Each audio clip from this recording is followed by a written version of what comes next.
ഇന്ന് കൊഞ്ച് വെച്ചിട്ട് തയ്യാറാക്കുന്ന ഒരു അച്ചാറിൻ്റെ റെസിപ്പിയാണ്.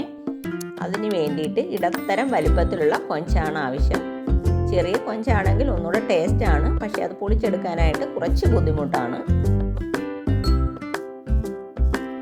കൊഞ്ച് നന്നായിട്ട് ഞാൻ വൃത്തിയാക്കി വെച്ചിട്ടുണ്ട്.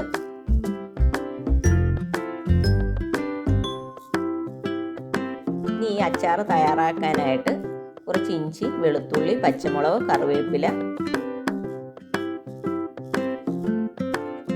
ഇത്രയും ആവശ്യമായിട്ടുണ്ട്. ഇനി ആ കൊഞ്ചൊന്ന് മാരിനേറ്റ് ചെയ്യാനായിട്ട് മുളക് പൊടി, മഞ്ഞൾപ്പൊടി, കുരുമുളക് പൊടി, ആവശ്യത്തിനുള്ള ഉപ്പ് ചേർക്കുക. ഇതിലേക്ക് കൊഞ്ച് ചേർത്ത് നന്നായിട്ടൊന്ന് മിക്സ് ചെയ്തെടുക്കുക. വെള്ളം ഒട്ടും തന്നെ ചേർക്കേണ്ടതില്ല. കൊഞ്ചിലെ ആ ഒരു ഈർപ്പത്തിൽ തന്നെ മസാല നന്നായിട്ട് മിക്സായി കിട്ടും. ഒരു 10 മിനിറ്റ് ഒന്ന് മാറ്റി വെക്കുക. ഈ ടൈമിൽ കുറച്ച് ലെമൺ ജ്യൂസും വേണമെങ്കിൽ ആഡ് ചെയ്യാവുന്നതാണ്.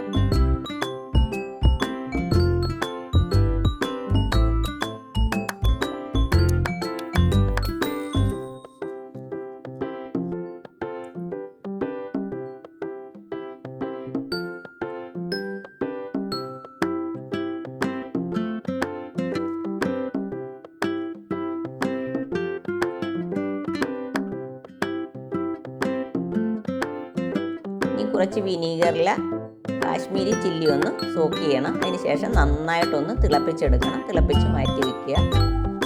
ഇങ്ങനെ ചെയ്യുമ്പോൾ ഗ്രേവി കുറച്ച് തിക്കായിട്ട് നമ്മൾക്ക് കിട്ടും. അതിന് വേണ്ടിയിട്ടാണ് ഇങ്ങനെ ചെയ്യുന്നത്. അതല്ലെങ്കിൽ കാശ്മീരി ചില്ലി പൗഡർ ആഡ് ചെയ്താലും മതിയാകും. കുറച്ച് വിനീഗറിൽ സോക്ക് ചെയ്തിട്ട് ചില്ലി പൗഡർ ആഡ് ചെയ്താൽ മതി. അന്നേരവും തിക്കായിട്ട് കിട്ടും. ഇനി ആ കൊഞ്ചൊന്ന് ഫ്രൈ ചെയ്തെടുക്കാനായിട്ട് കുറച്ച് ഓയിലൊന്ന് ചൂടാക്കി എടുക്കുക. കൊഞ്ച് ഓവറായിട്ട് കുക്ക് ചെയ്യാൻ പാടില്ല, അന്നേരം കുറച്ച് ഹാർഡായി പോകും. ചെറിയ തീയിൽ വേണം ഫ്രൈ ചെയ്തെടുക്കാനായിട്ട്. ചെറിയൊരു ബ്രൗൺ കളർ മതി.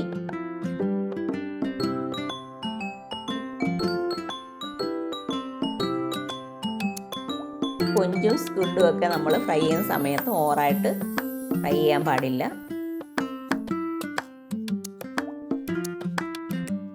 അങ്ങനെ ചെയ്യുമ്പോൾ നമ്മൾ കഴിക്കുന്ന സമയത്ത് ഭയങ്കര ഹാർഡായിട്ടായിരിക്കും തോന്നുന്നത്. ഇതൊക്കെ പെട്ടെന്ന് കുക്കാവുന്ന സാധനങ്ങളാണ്. പിന്നെ അച്ചാറാകുമ്പോൾ കുറച്ചുകൂടെ ഒന്ന് ഫ്രൈ ആയി കിട്ടണം, അത്രയേ ഉള്ളൂ. കാശ്മീരി ചില്ലി വിനാഗിരിയിൽ സോക്ക് ചെയ്തതാണ്. അതൊന്ന് നന്നായിട്ട് ബോയിൽ ചെയ്ത് മാറ്റി വെക്കേണ്ടതാണ്. ഇതേ രീതിയിലാണ് ഫ്രൈ ചെയ്തെടുക്കേണ്ടത്.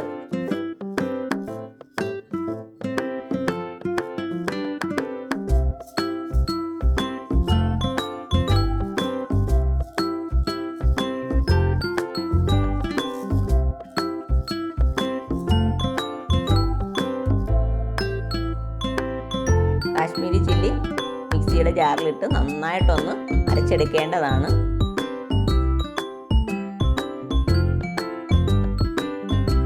പ്രോൺസ് ഇതേ രീതിയിലൊന്ന് ഫ്രൈ ചെയ്ത് മാറ്റി വെക്കുക.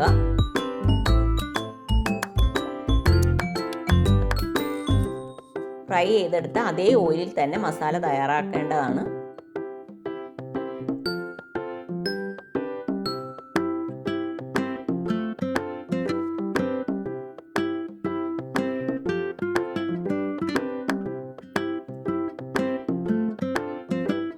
ഓയിലിലേക്ക് ഇഞ്ചിയും വെളുത്തുള്ളിയും പച്ചമുളകും കറിവേപ്പിലയും ആഡ് ചെയ്യുക. ഇഞ്ചിയും വെളുത്തുള്ളിയും ഒന്ന് ക്രഷ് ചെയ്തെടുക്കുക. അതും ഓവറായിട്ട് അരച്ചെടുക്കരുത്. അരച്ചെടുക്കുമ്പോൾ നമ്മൾ അച്ചാർ തയ്യാറാക്കുന്ന സമയത്ത് കുറച്ച് കുത്തൽ ടേസ്റ്റ് വരും, പച്ച ചുവ കൂടുതലായിട്ട് വരും. കുറച്ചൊന്ന് ക്രഷ് ചെയ്താൽ മാത്രം മതി. നല്ലോണം ഒന്ന് മൂത്ത് വരണം.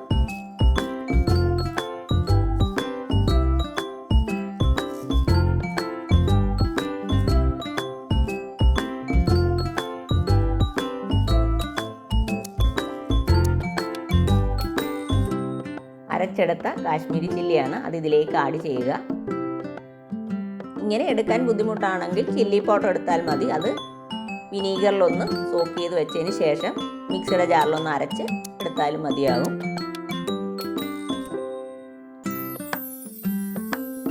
മുളക് നന്നായിട്ടൊന്ന് മൂത്ത് വരണം ചെറിയ തീയിൽ. ഈ സമയത്ത് കുറച്ച് ടാമറിൻഡ് ജ്യൂസ് കൂടി ആഡ് ചെയ്യാം.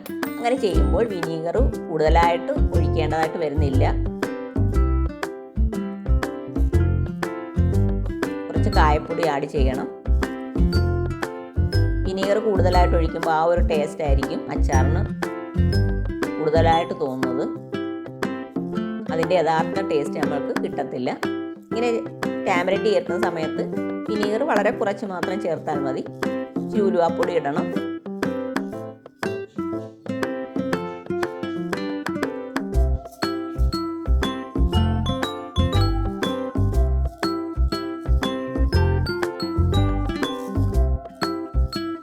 ഗാർലിക്കിൻ്റെ ഒക്കെ പിക്കിൾ തയ്യാറാക്കുന്ന സമയത്ത് വിനീഗറിന് പകരം ലെമൺ ജ്യൂസ് ആഡ് ചെയ്യാം. അതിൽ തയ്യാറാക്കി എടുത്തു കഴിഞ്ഞാൽ ഒന്നുകൂടെ നല്ലതാണ്. ഇനി കുറച്ച് വിനീഗറാണ് ഞാൻ ആഡ് ചെയ്യുന്നത്.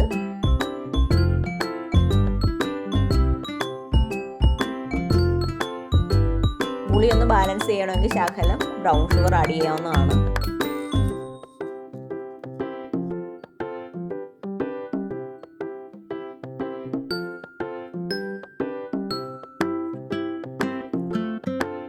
നന്നായിട്ടൊന്ന് മിക്സ് ചെയ്യുക. ഇനി നന്നായിട്ടൊന്ന് തിളച്ച് വരണം. അന്നേരമാണ് പ്രോൺസ് ചേർക്കേണ്ടത്. ഇനി ചെറിയ തീയിൽ വേണം കുക്ക് ചെയ്യാനായിട്ട്. മസാലയൊക്കെ നന്നായിട്ട് പൊതിഞ്ഞിരിക്കണം പ്രോൺസിൽ. ആ ഒരു പരുവം വരെ നമ്മൾ കുക്ക് ചെയ്തെടുക്കേണ്ടതാണ്.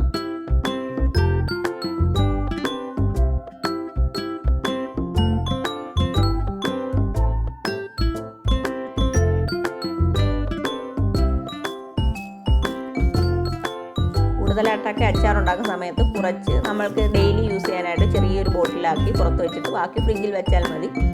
കൂടുതൽ നാൾ യൂസ് ചെയ്യാവുന്നതാണ്. ആദ്യം ഒരു 2 ദിവസമെങ്കിലും വെളിയിൽ വെക്കണം. എന്നെങ്കിൽ മാത്രമേ മസാലയൊക്കെ നന്നായിട്ട് അതേ പിടിച്ച് കിട്ടത്തുള്ളൂ. ആദ്യമേ തന്നെ ഫ്രിഡ്ജിൽ വെക്കരുത്. ഓക്കേ.